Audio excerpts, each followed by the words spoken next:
What is up, my imagination connoisseurs? That other notorious R&B coming at you from this sunny Southern California. It's a nice, crisp Sunday morning, Sunday afternoon, and in other parts of the world where a lot of you viewers are, it's nighttime.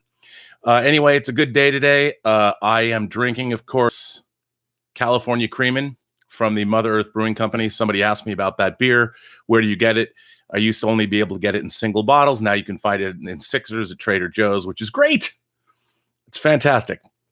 Anyway, that's beside the point. So today, you guys, I was going to continue on with favorite movies from my collection, the letter E. But I read something that was sort of distressing, and it fed into things that have been on my mind for quite some time. And I'm referring, of course, to the great Bill Hunt, one of my great friends. And for the last 20 years, Bill Hunt has been charting and reporting on the home entertainment industry. He even wrote a book on the subject, which I highly recommend getting. It's now a little bit outdated, but the overall material in it is still sound and worthwhile to read. Anyway, I have been collecting physical media, and I've also worked first in the home video retail industry from the time I was 13 to the time I was, I think, 20. And then I was fortunate enough to rejoin the home video industry when I made my film Free Enterprise and participated in the release of that DVD and started to create special features material.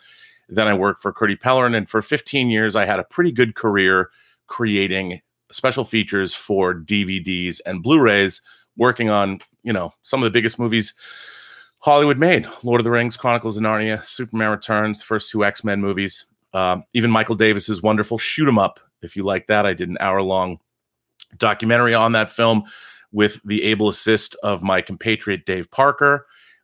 We even made the direct-to-video horror film, The Hills Run Red. So anyway, physical media changed my life. I mean, when I was 13 years old, I got a VCR for the first time. We were the first people in our neighborhood to have one. My grandfather had a furniture store, so I was able to get it. He was able to get it for me at wholesale. And this was back when there were very few movies available to rent, much less buy. So I've loved physical media my whole life.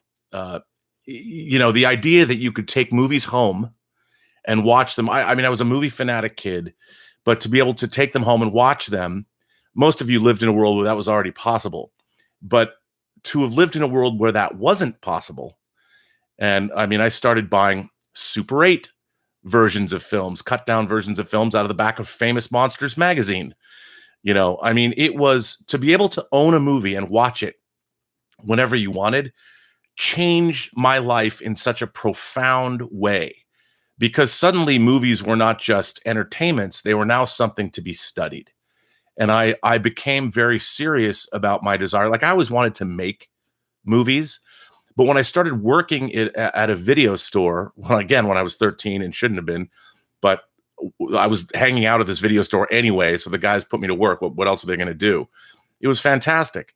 And you felt closer, and it felt like even if I couldn't have made movies, I could have done something to get involved with the distribution of home entertainment or something like that, because whole new businesses were being created, not just the home video departments of the studios, but the people that were covering these things. There was magazines, there was the Video Software Dealers Association of America. A lot of people forget that there was a huge battle being fought in Hollywood in the early 80s.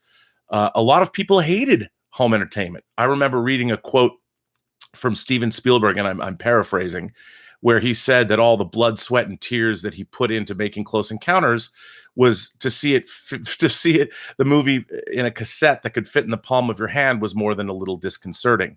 And I completely understand where he was coming from. But from my perspective, even as a kid, I could tell that what home entertainment was doing, it was turning the entire planet into movie fanatics. You could now, for the very first time, buy your favorite movies. You could have them on your wall the same way you could have books on the shelves. You could buy your favorite Disney film, and your kids could watch these movies over and over and over again. This was something that was never possible. You could watch cartoons on TV. They came and they went. But You couldn't watch, say, Frozen 187 times and learn the lyrics until they were forever burned in the front of your cerebral cortex, kind of causing the pain that Khan's pets would give you when they did the same thing in Star Trek II: The Wrath of Khan. So anyway, it was a heady time. And the first video cassette I ever owned, I've said this before on the show, was Halloween, put out by Meta before it became Media Home Entertainment. So if you're a VHS collector, why would you? VHS was terrible. It was always terrible. NTSC video is terrible. I get it. There's the nostalgia, there's the box art, but the movies themselves, garbage. But anyway, I had Halloween, I had Animal House, I had a movie called Alice, Sweet Alice, I had Dark Star, and I had The Exorcist. Those are the first movies that I was able to acquire, and it went from there. And so for the past 39 years, in my bedroom, I've got about 2,000 Blu-rays and 4K discs, and a smattering of DVDs. And in the garage, I still have about 100 laser discs that I haven't played, but I have them because I hang on to them. One day I'm gonna frame them all and put them in a bathroom. I'll have my Laserdisc bathroom somewhere. But anyway, by the way, the last of my Laserdisc collection, the ones that I was hanging on to use as an excuse to say, like, oh, this hasn't come out on DVD or Blu-ray or 4K. Movies like Burn Witch Burn, which is fantastic. Warner Archive put Burn Witch Burn out on Blu-ray. If you know what, I should have put this on my B list, but if you guys haven't seen Burn Witch Burn with Peter Wingard, who played Clytus in Flash Gordon, but sans the gold mask, check out Burn Witch Burn. It's one of my favorite horror films of that era. It's based on, I believe it's Fritz Leiber's story, Conjure Wife, and it's been remade a number of times. But Burn Witch Burn is a phenomenal film. It was also called Night of the Eagle, I think, in the UK when it first came out. I don't remember. You'll have to correct me on that if I'm wrong. But Burn Witch Burn, get it, delightful. Anyway, so I love physical media. I love it. I love collecting it. I love having it. And I've loved how over the past 39 years, the technology, the dream of being able to recreate the theatrical experience in your house has now been realized. My buddy Brian Singer has $1 million screening room in his house, and it rivals. I mean, sure, it's not as big as, say, the Cinerama Dome, but his home theater is astonishing. The speakers alone, incredible, just incredible. And when you're watching Blu-rays or 4K discs in there, it's just the thunderous experience it's like going to a movie theater. It's absolutely incredible. So I have loved physical media, and I've loved watching the progression. We went from shitty VHS, which was even shittier than Beta, but Sony wouldn't license out their technology, whereas Matsushita would license their VHS technology out to anyone who wanted it. Sony held on to that technology. They only gave it out to a few companies like Toshiba to make other Beta machines. By the way, that was Gilbert in the background. He's always running by when I'm doing these talks. By the way, I'm going to start a new tier on my Patreon, a Gilbert tier, and I'm going to make monthly videos of Gilbert, like when slow motion footage of him playing in the dog park, all that. I'm going to create a new Gilbert tier on Patreon, and those subscribers will be getting exclusive Gilbert video content. But anyway, so we went from shitty videotapes to slightly better Laserdiscs. They were actually much better, but it was still NTSC video. Unless you lived in Europe, it was different. But for those consumers who lived in Asia and the United States, we had NTSC video, and it was terrible. But Laserdiscs were better than tape. And then aside from laser rot, they didn't deteriorate every time you played them. So, and by the way, Laserdiscs were introduced to the consumer market in 1978, around the same time that VHS and Beta were emerging. But they were still a niche market, and they never really caught on in the United States, and especially in Europe. They did in Asia, but not to the extent that videotape did. So we basically had shitty NTSC video until 97, 98, when DVD players started hitting the market, which, by the way, were still NTSC video. They were still NTSC video, but they were better than Laserdisc, much better, because basically you could have an anamorphic picture, and you could have progressive scan technology was incorporated. So basically, you were watching the film, you could watch movies at 24 frames, and instead of having interlaced frames, you had progressive frames. I won't get into all that. You can look it all up, but DVD was a pretty big leap technologically from videotape and laserdisc, even though it was still NTSC video. And then when we get in the later aughts, 2006, 2007, 2008, as HD and Blu-ray started to make their first appearance on the consumer scene, 6 times better, pretty much. Blu-ray HD, 6 times full HD, 6 times better than NTSC video. An incredible leap. Basically, you could now start recreating that theatrical experience at home. You could put up gigantic screens and get a fucking phenomenal picture. And 4K is even beyond that. So where we are technologically is pretty astonishing. Over the last 4 decades, home video has become, I mean, it's improved by leaps and bounds. But now here's the thing. Basically, these technologies, you can think of them as file delivery systems, especially Blu-ray. You're basically delivering a computer file to your screen, however it's done, whether it's through a computer or whether it's done through a dedicated DVD or Blu-ray player. It's still a file delivery system. Now, ultimately, why would you even, some kid once said to me, "You're so 20th century. Why do you want to stick a disc into a machine? Isn't that just old school?" Well, here's the thing. As I know, as I've seen over the course of the 39 years I've been participating in the home video market, movies and pop culture indeed falls out of favor. And the only things that are making the kind of money that justify the existence of physical media, as far as the publicly held corporations that are studios are concerned, are those that are going to sell. And we're talking units into the millions. That's all they're interested in doing, because if they're not selling into the millions, then there's not enough of a profit margin or incentive for a large corporation to keep putting out, say, catalog titles. I'll give you an example. This year, Paramount quietly dropped a stunning 4K restoration of Byron Haskin's 1953 George Powell production of War of the Worlds, which was my favorite movie when I was a kid. It's still one of my favorite movies, but when I was a kid, it was the end-all be-all because I'd never seen anything like it. And indeed, there hadn't been anything like that movie ever when I was a kid.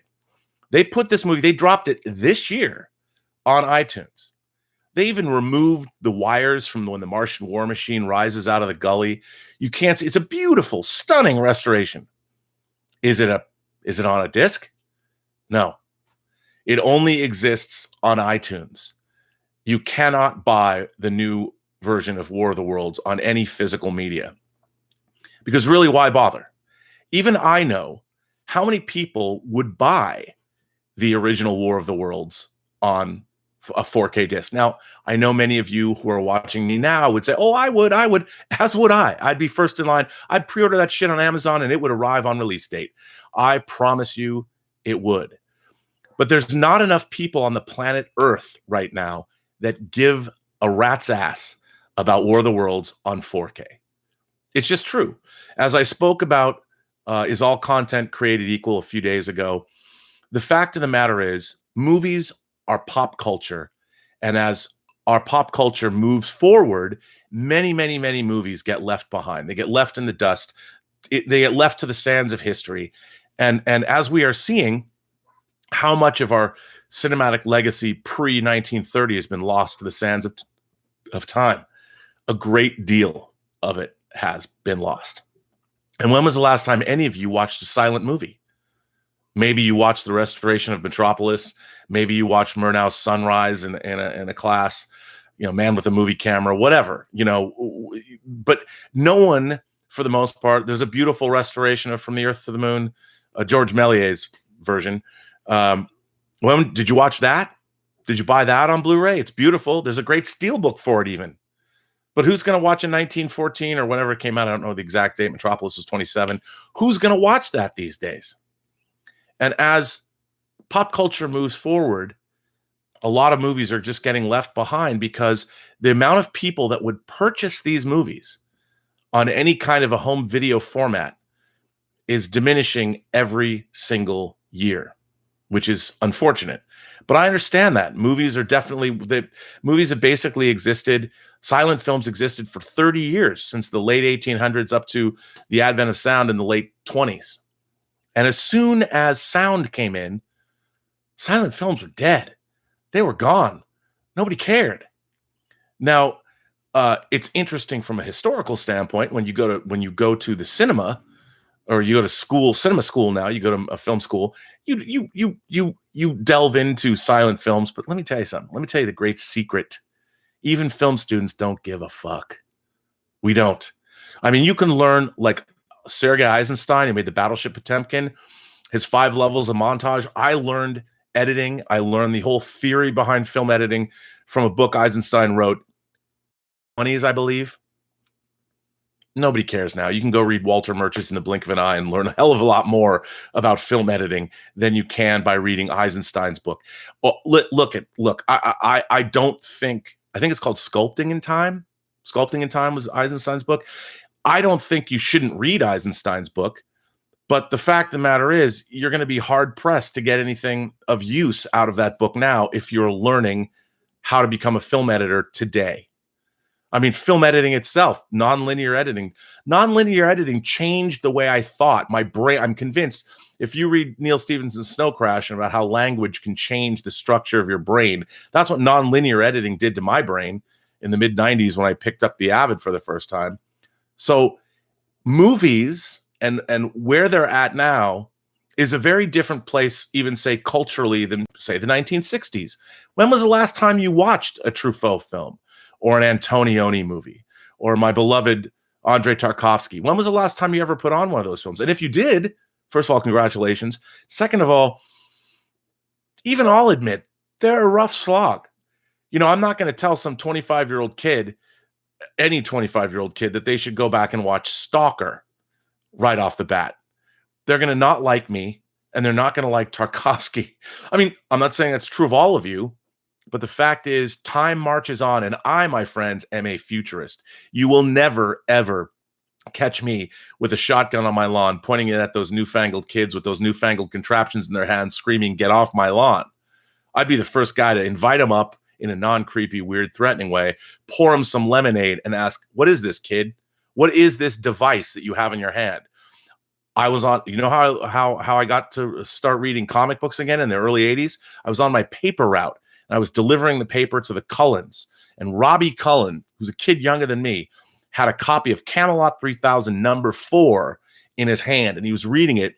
Baxter paper, Mike W. Barr, Brian Boland art, incredible art on this beautiful white paper. I'm not newsprint. I'm looking at this, vibrant colors. Like, what the hell is this? I was down at the comic book store the next day, and let me tell you, that was something that's captured my imagination.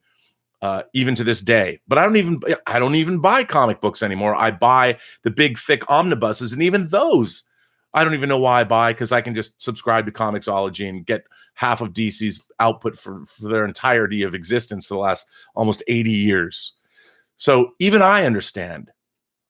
What's the reason to continue buying physical media? And to be honest, the only reason to continue buying physical media is to get those movies that you love, that you want to have, because a lot of those movies are going to become unavailable. The studios do not care. War of the Worlds is a perfect example. They don't care about their catalog titles, and the reason they don't care about them is because we don't care about them. We don't care about classical catalog titles. I mean, us older people do. If you grew up with, like, the new Planet of the Apes, those 3 films are terrific. I love the new Planet of the Apes movies, but I grew up loving the original Planet of the Apes with Charlton Heston. In fact, I loved all 5 Planet of the Apes movies because they would be on TV. Go Ape Week today on KCTS, Channel 11 or whatever. I mean, you grew up with those things, and TV, when they would rerun the Apes movies, they were movies as kids you got to see more than once. And that was a big deal. I would watch sci-fi theater when I was a kid so I could see War of the Worlds, When Worlds Collide, Conquest of Space, 3 movies owned by Paramount that they should put out, as Bill Hunt suggested, in one retro package, or Shout should do it, or whatever. The fact is, though, a lot of these movies are losing their value in our profit-motivated corporate system. They just are. And if a piece of product, and that's what movies are, if they lose their value, there's no incentive anymore to produce new versions of those films, because if no one's watching them, why spend the money? It's very expensive to preserve movies. So physical media, the reason we all collect physical media is because we want to hang on to those movies that might one day be unavailable. But hanging on to those movies, there's another side of that I want to address. You need the players. You need the players to play that physical media. I think my Laserdisc player still works. I have a Pioneer Elite Laserdisc player. I have not fired it up in literally years. I don't know if it works. Now, can I get it fixed? I don't know. If the laser burns out, I don't know. As Bill Hunt pointed out, I strongly suggest everyone go to the Digital Bits and read Bill Hunt's daily column on this past Friday, when he talks about what's going on at CES. Now, as many of you know, CES is happening. I think it's just finishing up. The Consumer Electronics Show. It happens in Vegas in January. It has for decades. And all of the technology companies roll out all their new devices and gadgets and newfangled whatever they're putting out for the year. And they it's a huge deal, a huge rollout when they put this stuff out. Now, as Bill pointed out, there are 3 new Blu-ray and 4K players. 3.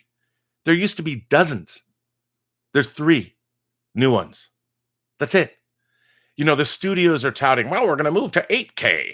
Here's the thing about 8K. Again, I'm a futurist. But if you're just watching images, the human eye can't even perceive all of the colors that can be presented in 8K. There's no 8K content yet. And even movies aren't even 8K. I mean, maybe some IMAX films, maybe. But for the most part, human beings perceive images. We see the world at essentially 4K.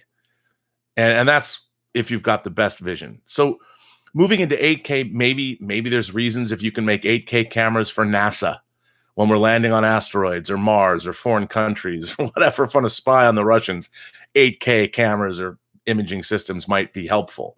But for the most part, it's yet another gimmick.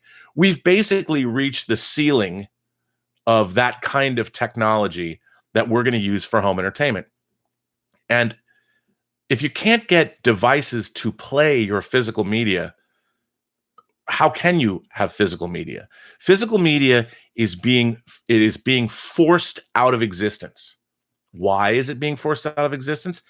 Because it's expensive. It's cumbersome.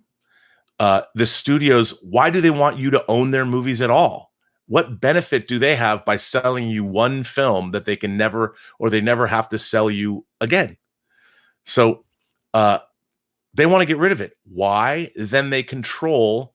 You're going to all have, Disney's going to start a streaming service. They're going to have Fox's entire library and their Disney library. They can charge whatever they want, and you'll pay it. If it's $20 a month, if it's $40 a month. I mean, yeah, there's all these other streaming services, but you know what they're going to do? They're going to charge whatever the market will bear. Every parent on the planet Earth is going to join that Disney streaming service because they can get Frozen in instantaneously, and they don't even have to worry about it. Their kids can work a streaming service. It's less cumbersome than taking a disc out of a thing and putting it into a machine. Those are all things that kids can break. Kids can't break streaming services. They make, maybe they can break your Amazon Fire remote, but for the most part, or lose it or put it up their butts or whatever kids do, but you can get one easily back. And they're going to get rid of all of this technology because it's not profitable anymore. But what's dangerous about that is then we're all slaves to analytics. Then we're all slaves to what everybody's watching. And when they put out new movies or you're not going to get. There'll be a Criterion channel, but how long is that even going to last? How many people are going to watch Tarkovsky's Stalker on streaming? There'll always be people, but they're going to be aged out of existence eventually. You know, we're only a generation or two away from people that won't even watch One Flew Over the Cuckoo's Nest or Dog Day Afternoon or Serpico because they're too slow. I mean, I even hear high school kids that can identify the film, the actual look of the film. They'll be like, oh, One Flew Over the Cuckoo's Nest, that looks old. They don't even know why it looks that way or where it came from. They just know it looked old, and they're not wrong. They're not wrong. They're just not. So we're living in a world where this technology is going to go away because it's being replaced by much better technology. Streaming technology is getting better all the time. They're going to build 5G networks, faster internet speeds, and we're all going to be even more of the slaves to the corporations that we are now. But, and to me, it's very sad. It's very sad because, unfortunately, our great cinematic legacy is what's really going to suffer. The history of film is what's going to suffer. And again, I don't want to be that guy that's screaming on my lawn going, God damn it, you have to preserve the cinematic legacy of mankind. The question I ask you is, why do we have to? I love movies. I love the history of cinema. But if no one's going to watch movies, why preserve them? Now, I know coming from me, this is probably something you don't want to hear. And even I hear myself say it and I cringe on the inside. Part of my soul just died by me uttering this out loud. But unfortunately, it's the truth. Now, there are some great companies out there that are restoring films, whether it's Arrow, whether it's Shout, whether it's Kino, whether it's Second Sight, whether it's Indicator. There's a number of different great. I mean, Indicator just put out this Night of the Demon, Jacques Tournier's movie Night of the Demon. There's 4 different versions of Night of the Demon on their UK disc. They're putting out Waterworld with 3 that comes out next week with 3 different versions of Waterworld. I mean, so there's companies doing the Lord's work, keeping this stuff, preserving it, putting it out in the best format possible, still making special features. But these companies have small margins. They're not making a lot of money. They're not making studio money. They're not selling hundreds of thousands of copies of these movies. They're lucky to sell thousands, if not tens of thousands, on the bigger titles.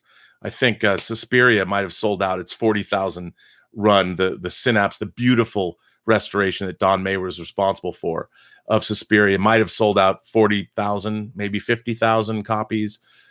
Total 60,000, maybe 100,000. But think about it, worldwide, 100,000 copies of Suspiria.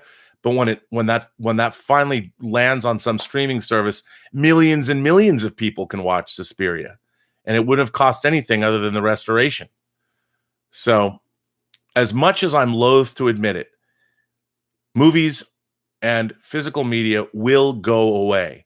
Now you're going to say, "Oh, Rob, what about vinyl? Vinyl's coming back." Is it?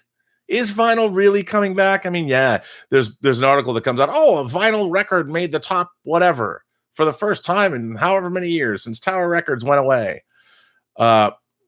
Look, no one is embracing vinyl as a worldwide technology anymore.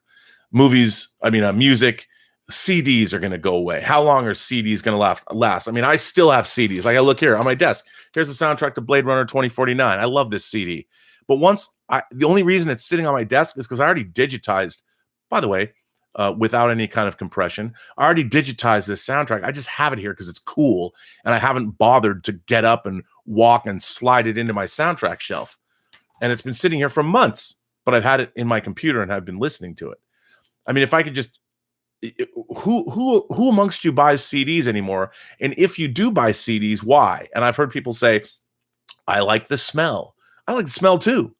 But even that is something that's a vestige of your childhood. Eventually, like I've got 100 laser discs. If I don't put them up on the wall or frame them or do something, what are they going to do? Wind up in a landfill? The real danger of where we're going now is not that physical media is going to go away, because it is. We're on the cusp. We're right where sound was. We're right at the transition between the silent era and the sound era, except it's going to be between two-dimensional entertainments and whatever virtual reality is going to bring down the pike, because we're going to see a vast change in the entertainment that's available to us in the next 20 years. And I'm excited. There's technologies that are being worked on now, things we haven't seen yet. Virtual reality is really in its embryonic stages right now. The things that we're going to be seeing because of virtual reality are going to blow our minds, things we haven't even dreamt of yet. And it'll leave film in the dust, which is, sad, but that's only because we haven't seen. Look at how fast we grasp and we gravitate and we take those new technologies. 10 years ago, no one thought a thing like a smartphone would exist. Now, could you live without one? I know there's some of you that probably can live without one, but for the most part, why would you? You have a supercomputer in your pocket. No one's going to go back to a rotary dial phone. Why would you do that? I wouldn't. Maybe so you wouldn't get listened in. No one can listen in on your phone conversations or steal your data. But those are just minor hiccups. But anyway, I think the real danger is the preservation of our rich cinematic history. That's what worries me.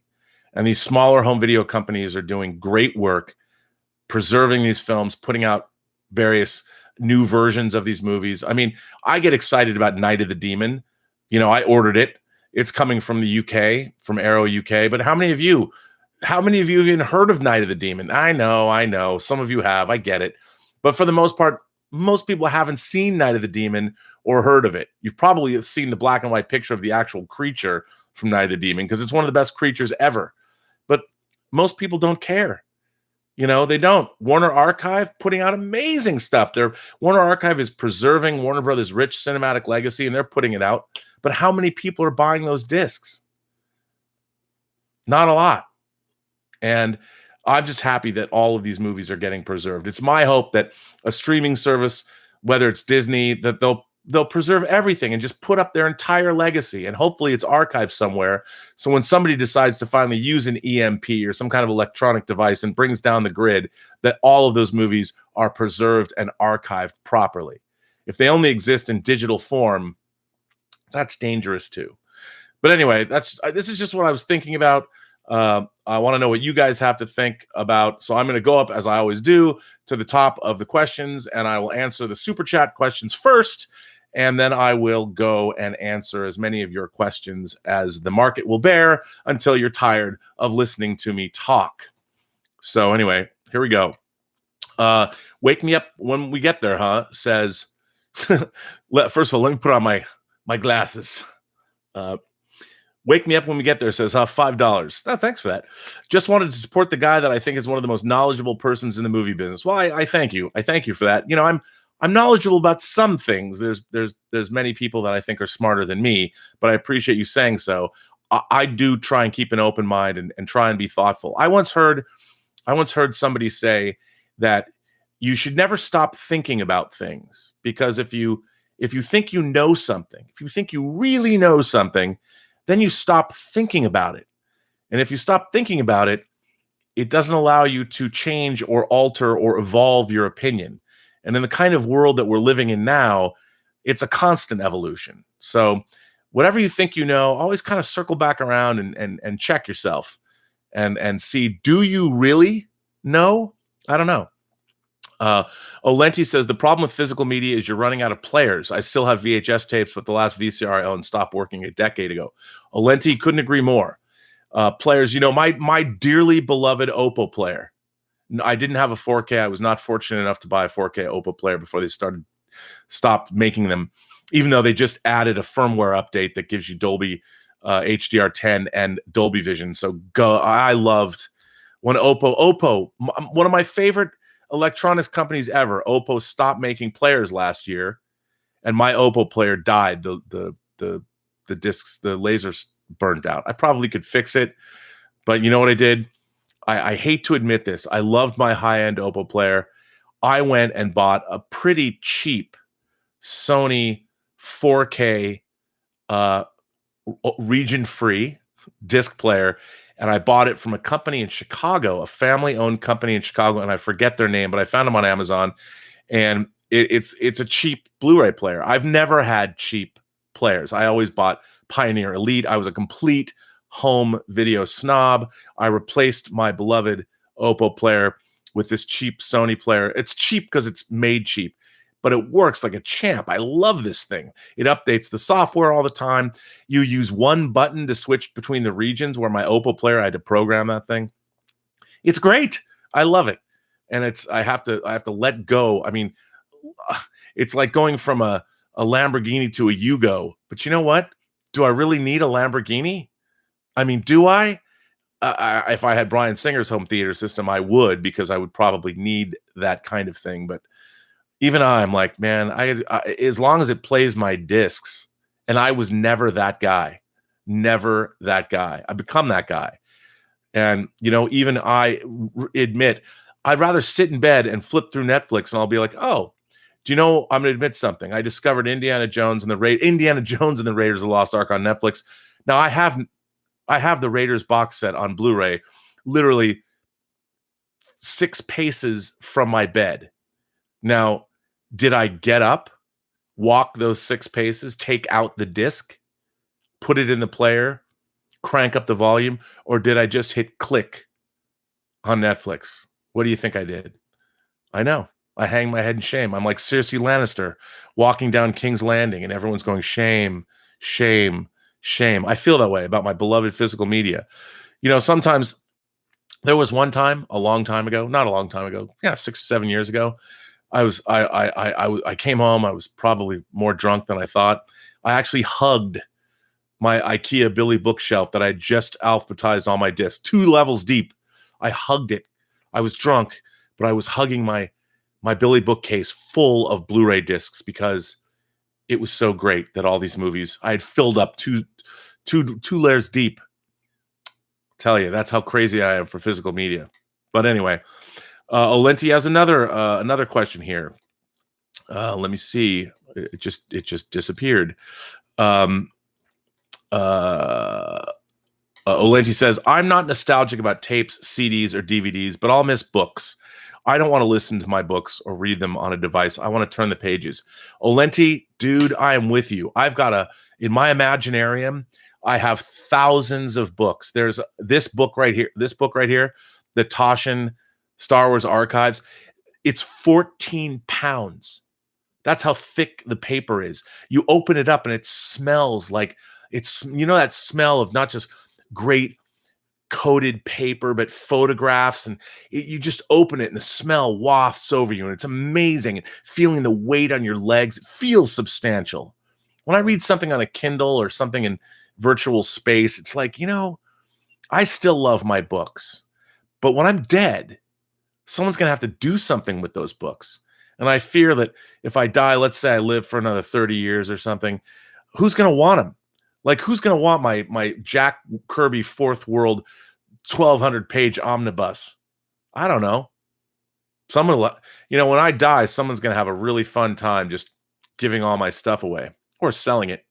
But I'm with you. I love turning the pages, but again, that's a vestige of that's part of our animal brains and how we grew up.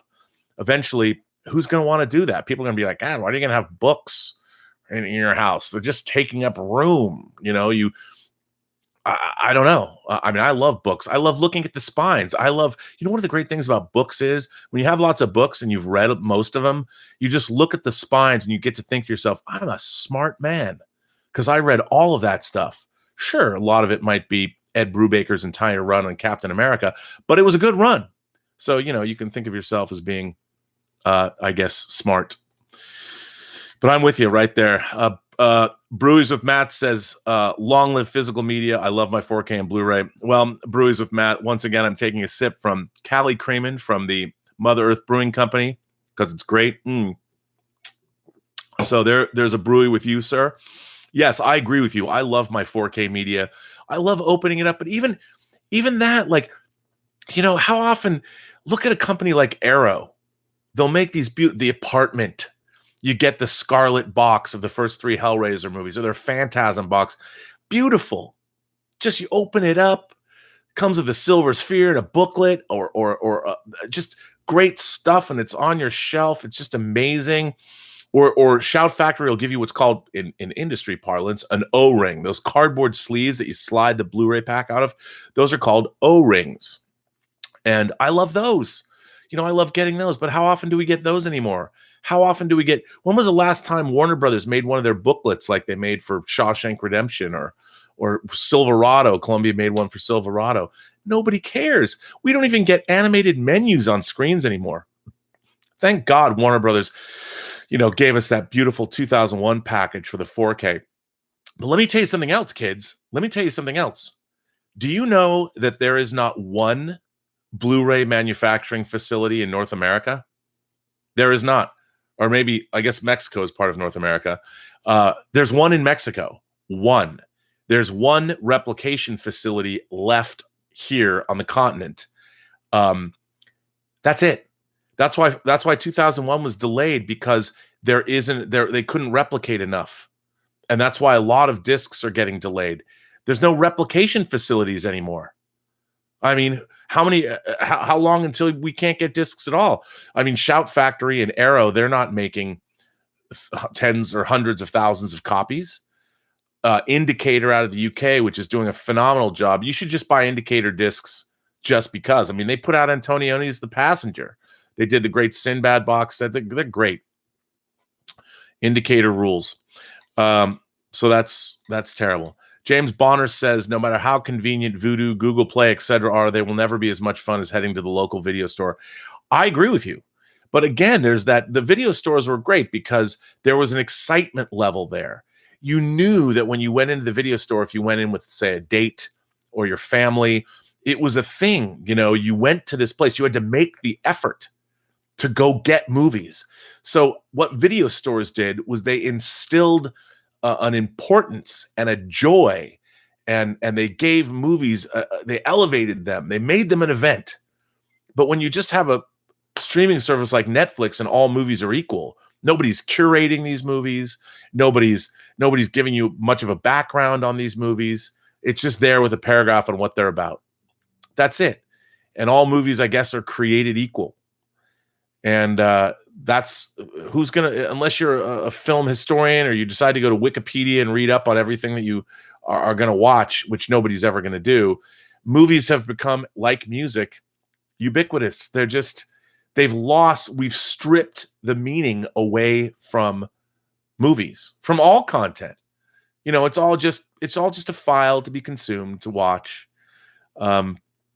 Which kind of bums me out. But again, that's me. That's the old man in me saying, "Get off my lawn." But really, what you want to do is look. We make our own meaning. I was in a coordinated studies program at the Evergreen State College called "The Making of Meaning," and we make our own meaning. We imbue things with meaning that means something to us. Books mean something to me. I still judge people by the books they have in their house or their lack thereof, and the movies they've chosen to collect. So I've said this before. I dated this wonderful girl once, but she had all the music she owned. All of her cassette tapes were in a wicker basket. Like, a wicker basket, like it was thrown in there. They weren't lined up. I mean, if you wanted to get to a tape, if you wanted to get, I don't know, Fleetwood Mac's Rumors was probably on the bottom of the wicker basket. You had to dig through it. And I judged her for that. I judged her harshly in my mind. But even me now, I don't take care of my CDs the way I used to. Half of them are in the garage, half of them are here. They're dusty. I mean, it's terrible. It's terrible. I feel like I'm becoming the old cat lady of physical media. Anyway, Peter Tennant. Oh, thank you, Peter Tennant. If you love a film, then you would show it off. I agree with you, sir. But here's the thing.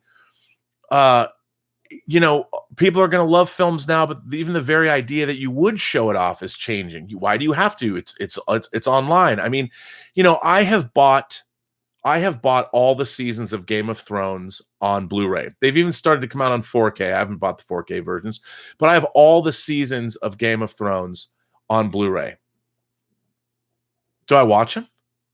No, I'm going to watch them leading up.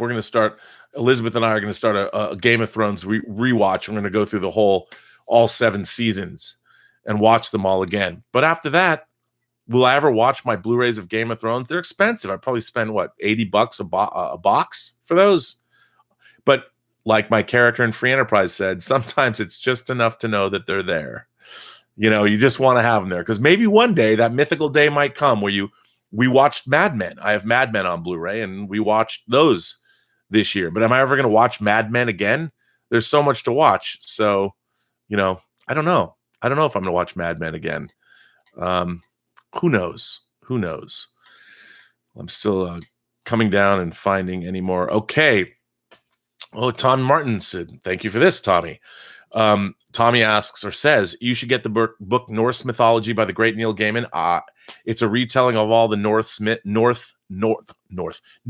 myths and poems in a traditional 3-arc structured fantasy epic with a beginning, a middle, and an end. Neil Gaiman's one of my favorite authors. The Sandman is my all-time favorite comic book. I have this book. I have yet to read it. But I can't wait. I'm a huge Gaiman fan. By the way, thank you for that question. I really appreciate that. Look, you guys, anything Neil Gaiman writes is incredible, and I can't recommend it highly enough. James Bonner says, just rewatched Star Trek: The Motion Picture after many years. Highly underrated. Yes, sir. Welcome to the tribe. Star Trek: The Motion Picture is a wonderful, wonderful movie. I love it. I think it's the closest to the original series, even though a lot of people get what? If you go back and you watch episodes like the Doomsday Machine and you watch the Immunity Syndrome specifically, it's those very serious apocalyptic, I call them apocalyptic Star Trek episodes. It resembles one of those. And Star Trek: The Motion Picture has so much emotion and so much more humor than people give it credit for. Everyone talks about, oh, it's slow. Look, man, the problem is not the movie. The problem is you. That's what I say. Movie Finobi says, Rob, look at you with the super chats. Congrats. Celebrating mom's birthday and watching the Patriots advance in the playoffs. Have a great day. Movie Finobi, you know what? It kills me to see that the Patriots were slaughtering the LA Chargers. Last I looked, it was like 7-28. So good on you. You know who my favorite team in football is? Anybody playing the Patriots. That's who my favorite team in football is. But I'm glad you and your mom are having a good birthday. Please give your mom a hug and a kiss for me. Tell her she's a great mom. And I'm just assuming she's a great mom because you seem pretty great yourself. So good on you. And yeah, the super chats were good. Bobby got to eat. So does everyone else. Gilbert does too. So does Elizabeth. So does Sophie and Zoe. Anyway, yes. So, okay, I'm going to go back up. I'm going back up to the top and start with questions again. Gramash says, I want to collect movies I love. Digital doesn't guarantee that I will have it till the day I die. I agree with you, Gramash, and that's what you should do. Bill Barkley says, you still get physical media, but more and more media these days are becoming digital. By the way, just imagine in the golden days before the internet and digital media, Rob would have to put the show out on VHS. Hey, no doubt. I can speak to you. I mean, Tommy, who just gave me a super chat, is in Sweden, I believe. There are people here on this chat right now from all over the world. I'd just be curious. Anybody at the bottom now, just check in. Just type in where you're at right now, in what country or where you're sitting, where you're watching this, and take a gander at those, everyone, and just think about the fact that I can talk to you live. It doesn't cost me anything other than maintaining this channel.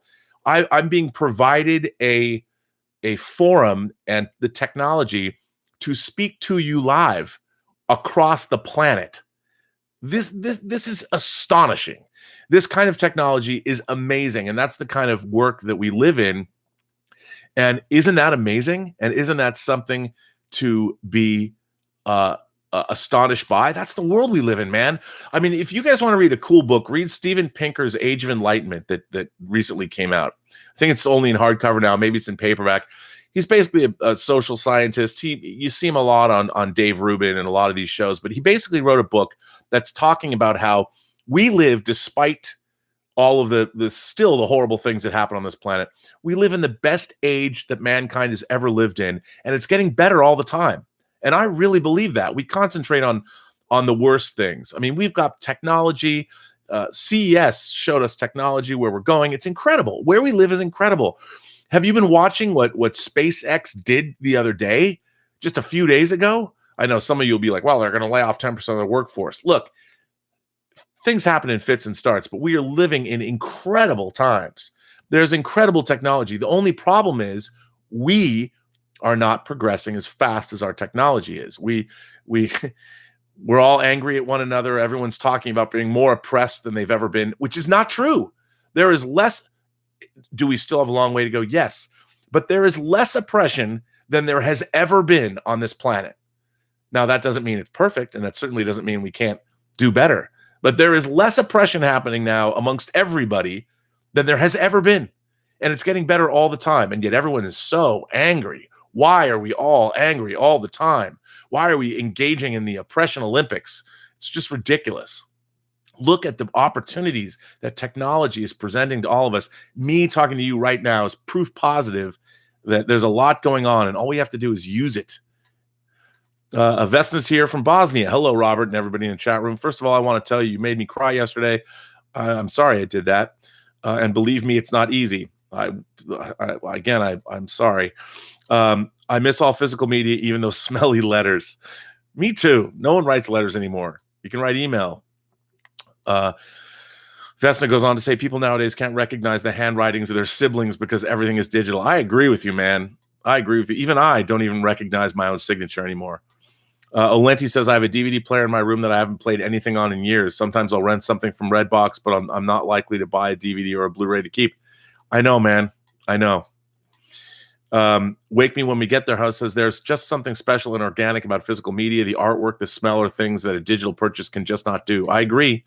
But again, that's the time we live in. Eventually, that's going to go away too. Nerfherder21 says HMV, which is a British chain, which has been going on for 97 years, will be having the vote on Tuesday in the UK to decide if it keeps its doors open or not. Such a shame. I agree with you. You know, we have the situation. There's a department store here, for those of you who don't know, called Sears. Sears is one of the oldest department stores in the United States. You used to be able to order a house from Sears. Not kidding. You could order a kit. It was kit, basically, but they would sell you a house. And they were instrumental in the early part of the 20th century and the late part, I guess, of the 19th century of getting people their first home. They are going out of business. Fluff Tongue says, over the years, I built up a collection of DVD and Blu-rays, and now 4K is slowly growing. When will it end? It'll end because in about 5 years, you won't be able to get a player anymore. And I hope that's not true. Let's see. Jabalodig. I love physical media, especially when the streaming is down. Also, a physical representation of the experiences you have when you're enjoying it. I agree. I love that. I love getting a disc. I love opening it up. Hell, you can only get really 3D Blu-rays from the UK. I mean, they put out like Ready Player One came out, but essentially 3D is dead in domestically. Vessa says the best thing with audio cassettes is when that tape gets stuck in the tape recorder. Yeah, well, that's another thing about physical media. It's a bummer. Let's see. Sahil Julani says, being a kid who purchased DVDs, I still get shocked that I can stream them anytime, any place. I know, dude. You get those little pieces of paper with that streaming code. You can take it anywhere. But here's the thing. I don't want to watch movies on my phone or on my iPad unless you're on a plane or something. I want to watch them on the biggest screen possible with a thunderous sound system. Now we have the best technology available, and everything's getting smaller when it should be getting bigger. Patrick Adams says, right there with you, Robert. The first movie I ever saw at home on VHS was The Wizard of Oz way back in the late 70s. Yes, sir. Absolutely. Bill Barkley says, I miss video rental stars like Global Video and Blockbuster. Absolutely. Fluff Tongue says, worst thing I did was get rid of my VHS tapes. The quality wasn't great, but it was a piece of my childhood. You know what, though? Here's the thing. I'm all for nostalgia, but VHS tapes sucked. They did. They sucked. Go and get the new transfers, the new things we have now. Although I met a girl this year that she turns old VHS tapes into lamps. She puts light in them. They're awesome. Stub McShave says, do you think home entertainment and video players had a big part in creating the Star Wars fandom in the early 80s? Absolutely. Look, all the fandom that exists now exists because people could watch these movies over and over and over and over. With Star Trek, when I was a kid, we'd make audio cassettes, and then we had photo novels, and then we recorded them. But the rewatchability of these things is why they became part of our lives. Absolutely. Robert, whatever happened to your two colleagues who were also part of the Warner Brothers Management Trainee Program?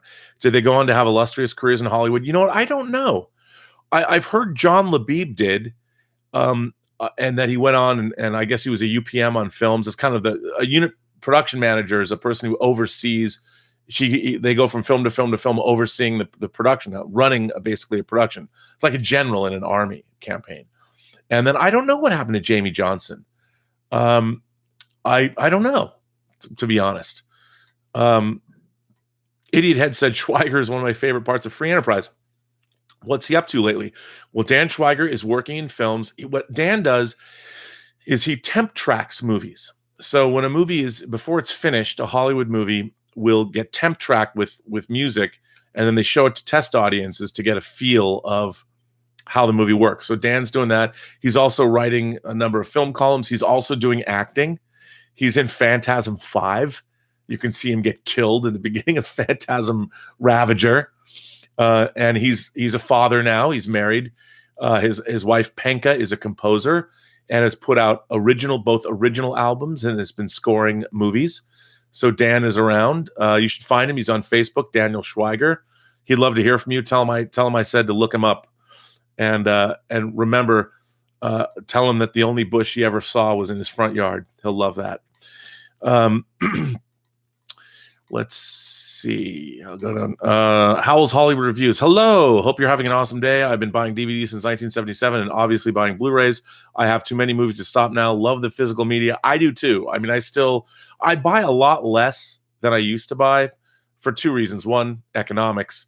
And second, I got to tell you, like, if I had my druthers, I would buy everything that Shout put out, everything that Indicator put out, everything that Arrow put out. But it's like half of these movies, I used to watch the goriest, most hardcore films when I was younger. They were kind of like the musical. They were the movie version of punk rock for me. I don't know if I would.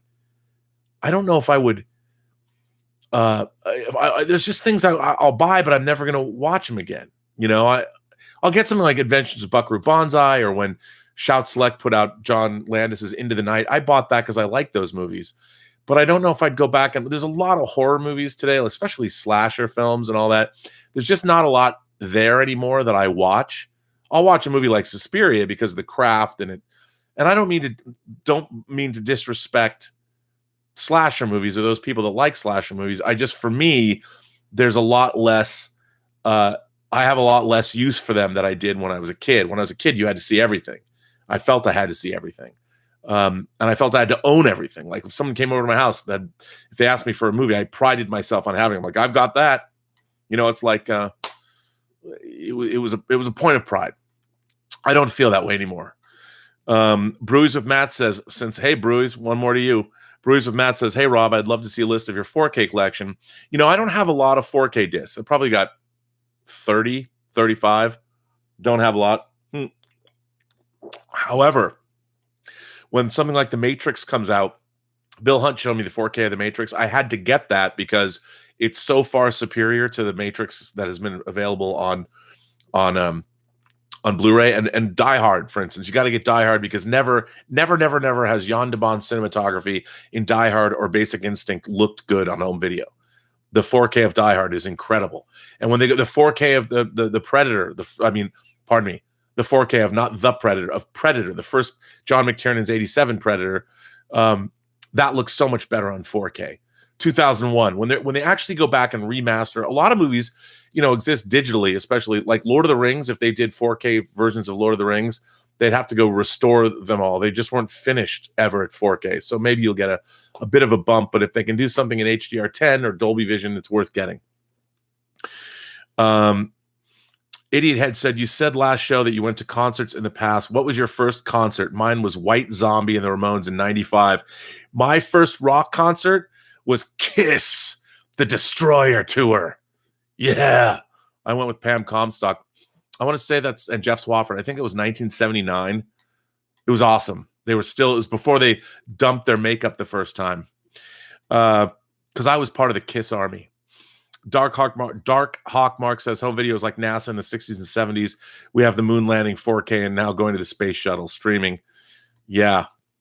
Idiot Head says, if you're into prog rock, have you listened to Dream Theater, Spock's Beard's Transatlantic? Dream Theater, everybody had to listen to Dream Theater. I mean, come on. I have not listened to Spock's Beard or Transatlantic, but I'll check them out. I always like listening to new music.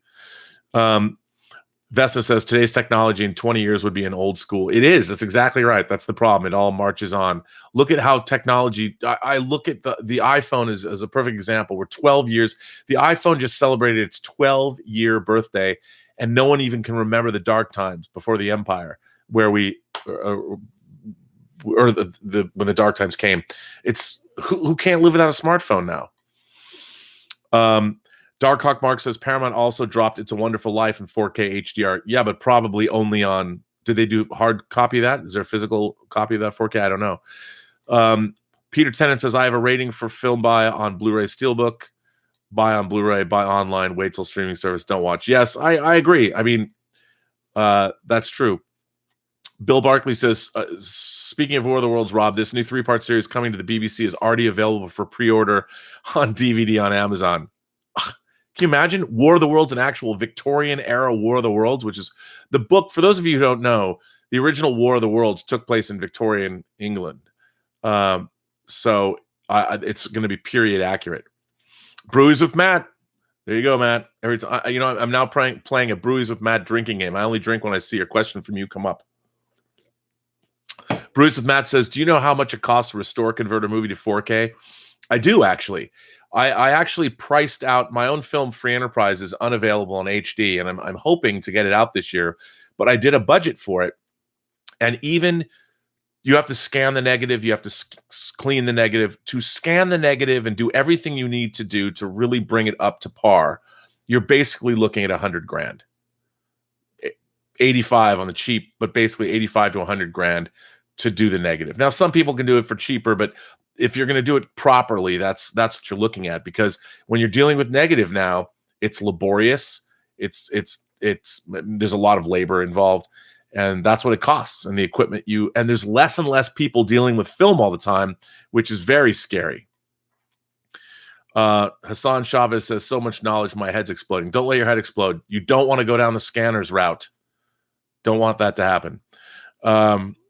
Patrick Adams says, do you think that studios will bring all physical media production in-house to cut the cost? Well, their physical media production, they have to go out to replication facilities to make discs. And as I said before, there's only one now, and it's in Mexico. The studios do not want to make physical media. They want to have everything streaming, everything available digitally. It's easier. There aren't even the home video departments at most of the studios that I dealt with. These are huge divisions, are basically going away. They just don't exist. A lot of the studios have gotten rid of them entirely, and they've taken their home video departments and basically melded them in with theatrical, and it's a bummer. Idiot Head says, I have over 500 DVDs, Blu-rays, and 500 CDs, box sets, and vinyl. Physical media all the way. It's like making a shelf porn museum of all the things I love and can share, pass down to my kids too. I agree with you. I totally agree with you. But again, that's all going to go away. It's all going to go away because nobody's going to want those kinds of things anymore. Bill Barkley says even books are on the way out as Kindles are taking over. I mean, remember, think about it. All physical media has to be manufactured. It has to be packaged. It has to be shipped. I mean, there's whole industries. Amazon's mailing you books, mailing you CDs, mailing you. I mean, they're making a lot of money, but the studios would like to get rid of all of that. So every download you make from a studio, or if you subscribe to Disney's new streaming service, they get all the money. And whoever is providing the pipeline to get that digital information to your house or whatever, they're making the money. Studios do not want to manufacture physical media. They don't. It's a pain in the ass. It's too bad. Fergal Kelly says, my girlfriend loves black and white 40s, 50s, and classic films with Sinatra, Cary Grant, etc. And I have to admit that I like some of them. Some like it hot. As Fergal, you're right. It's funny. I've found that men and women have differences. We inherently, not just chromosomal and genetic differences, but I've found that it's much easier to get women to watch older films than it is to get guys to watch them. And it's a joy. It's a joy watching older movies with my girlfriend. And they're more, I find that women are more open to watching Hollywood's golden age of movies, more so than guys are. Now, again, I know a lot of you are going to be like, what are you saying? I love old films. No doubt. But I'm just saying that, it's a lot of fun to sit down and pull out a classic film and watch it with your lady, if that's what you're into, because it's fun, and they tend to have a more open mind about those things. I have theories for that, but I'll share those in a later video. Connie Dusick says, I love all the Planet of the Apes, old and new. You are correct. You should. They're great. Joe Lynch asks, hey, Rob, did you see Alex Kurtzman on the fine line between adding to and staying true to Star Trek's canon on IO9? Yes. I don't believe anything that guy says, and I disagree with everything he says. And it doesn't matter because he's the Star Trek guru, and he'll do what he wants. Bill Barkley says, in the UK, even the paper driver's license and tax discs are obsolete now in favor of a laminated driver's license card, and tax disc is on full digital. Everything's going to go full digital.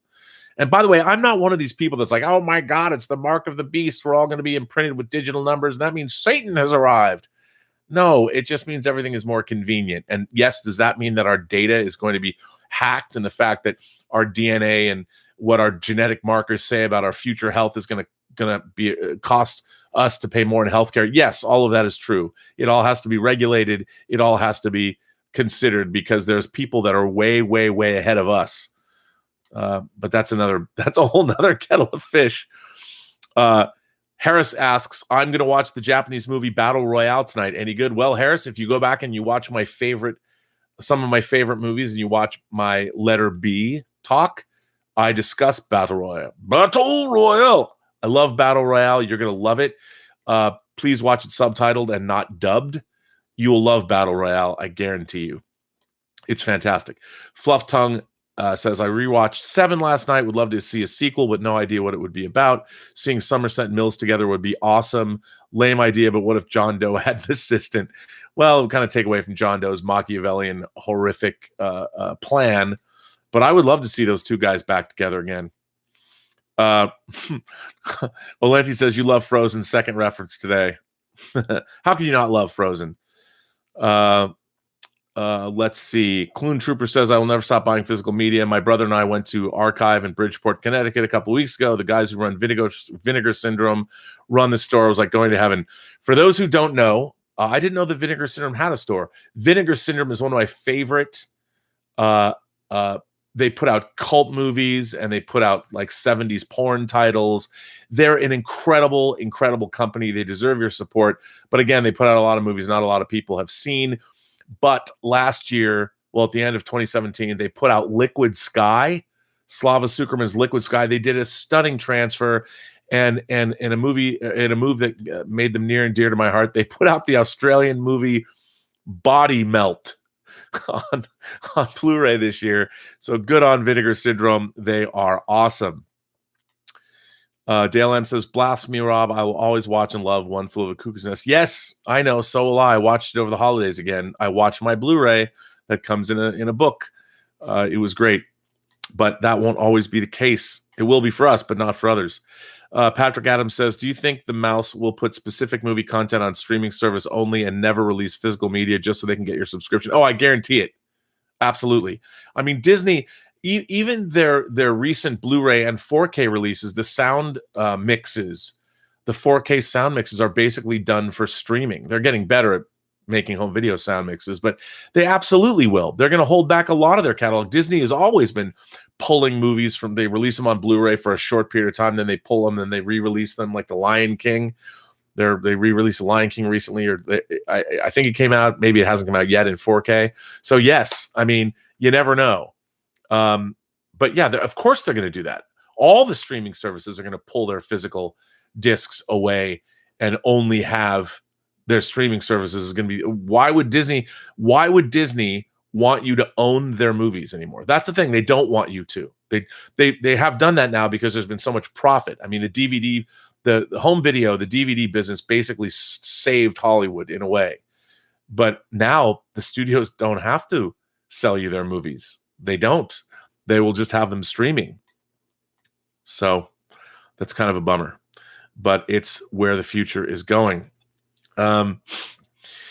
Wake me when we get there, huh? It's okay, Rob. When your soul dies, Disney becomes stronger. I don't dislike Disney at all. I think they're providing fantastic populist entertainment for everyone. They're building Star Wars land at Disneyland right now, and it looks incredible.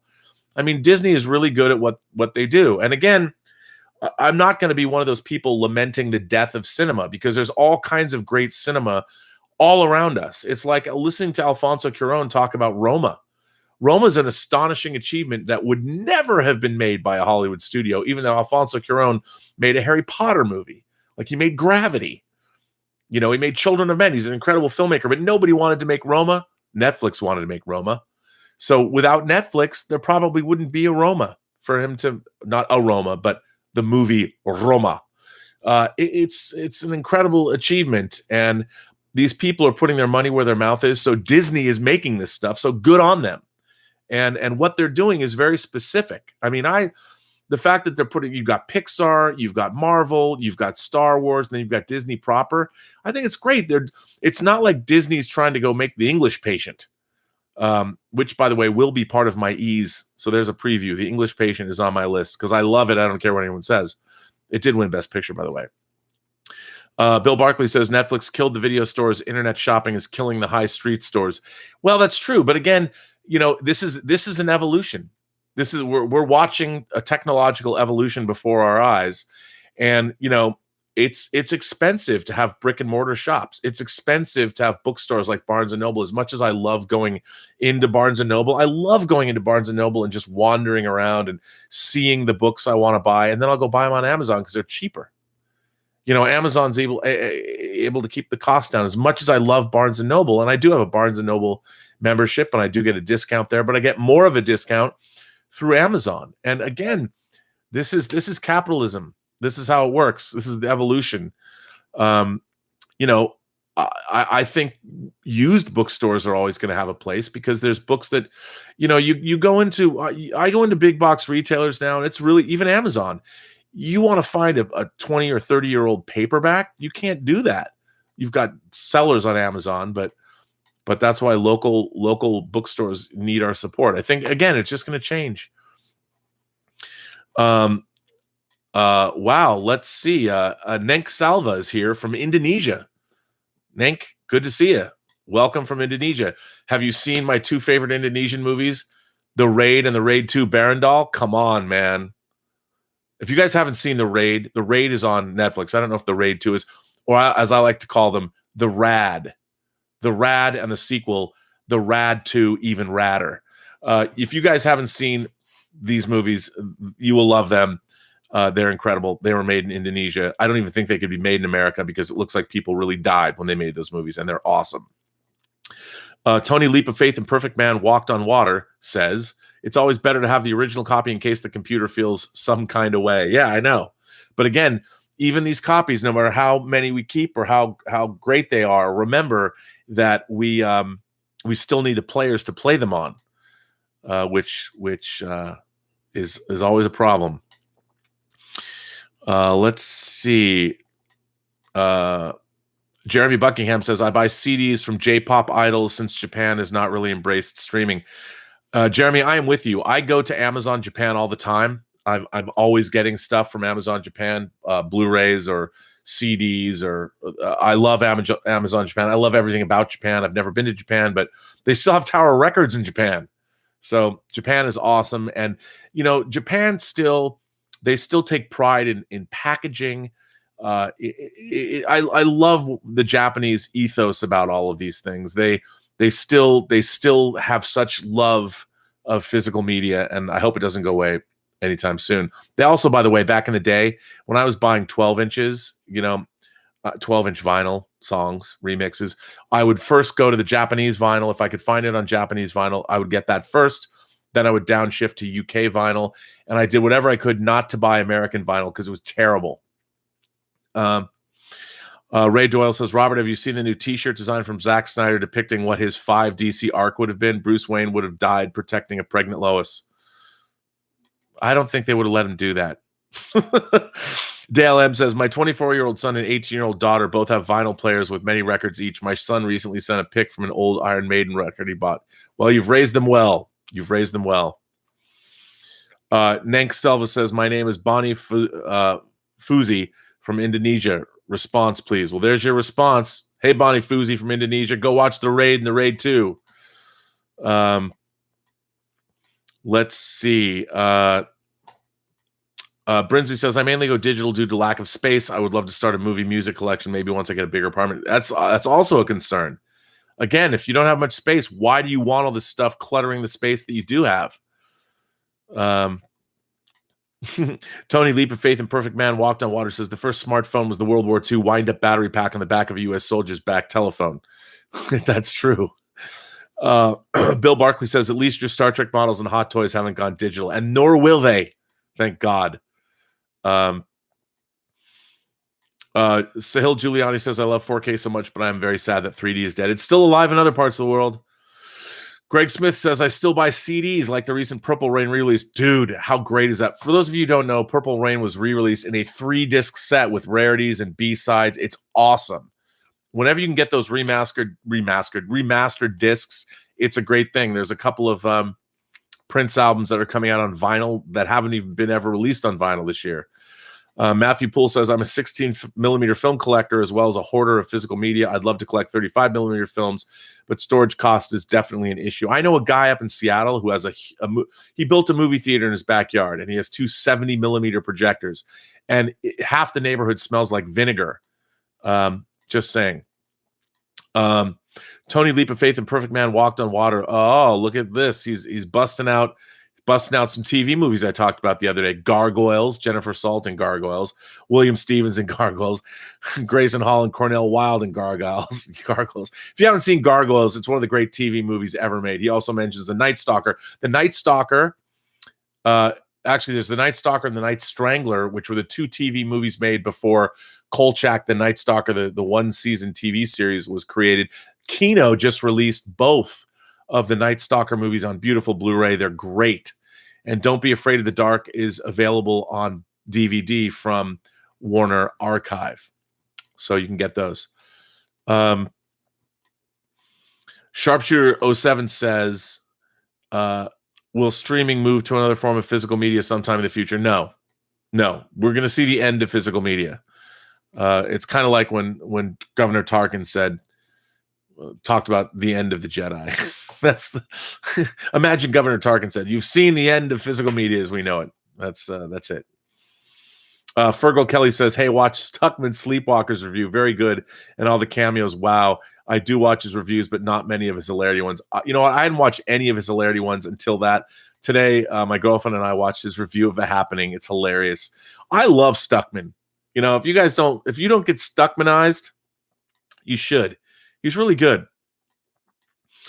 Jeremy Buckingham says, I was initially skeptical of streaming movies as most movie special features were not available via streaming services.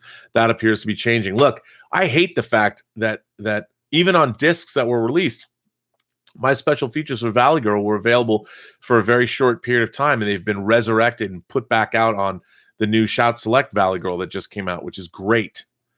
So I love that. Newsoft75 says, I think the last Blu-ray I bought was The Martian. It's been a while. What a great movie. I love the extended version of that film. Olenti says, I used to love libraries too, but I'm a germaphobe, and at some point I just kept thinking about where those books have been. Yeah, but you know, in a way, I don't disagree with you, but in a way, it's kind of cool that books have been other places. I like to think when you're reading a book that of all the other people that have traveled that intellectual road with you, I think there's something really kind of cool about that, you know? Yeah. Louis Yu says, hey, Rob, love your show. How do you feel about buying movies, ripping them in digital format, and creating your own library for your own use only? As far as I understand, it is illegal to do so. Here's how I feel about that. If you've bought the disc, do what you want with it. You paid for it. You know, I mean, I was in Israel back in October of 2005. I was there for a film festival. I went with Roger Nygaard, who directed Trekkies and Trekkies 2, and I brought Free Enterprise. I went to Israel, and first of all, I loved Israel. Tel Aviv is an amazing city. You'll all love it. Everybody should go to Israel. It's great. But everybody there was very worried. They kept coming up to me going, you know, how do you feel about like we're pirating everything? because the people in Israel desperately wanted to be able to buy their own physical media, but they weren't putting it out in Hebrew, with Hebrew packaging, because Israel's a very small market. So I understood that. And I said, look, man, if no one is serving your market, if no one is making things available to you legally, then I think it's much better now because of streaming and how much you can buy downloads and all that. But at the time, first of all, I really appreciated that the great Israeli people were asking me this question. They didn't want to offend me by telling me they rip shit off. And I'm like, look, man, when I couldn't get Dawn of the Dead on VHS because it hadn't come out yet back when I was like 13, I got a bootleg copy of it, to be honest.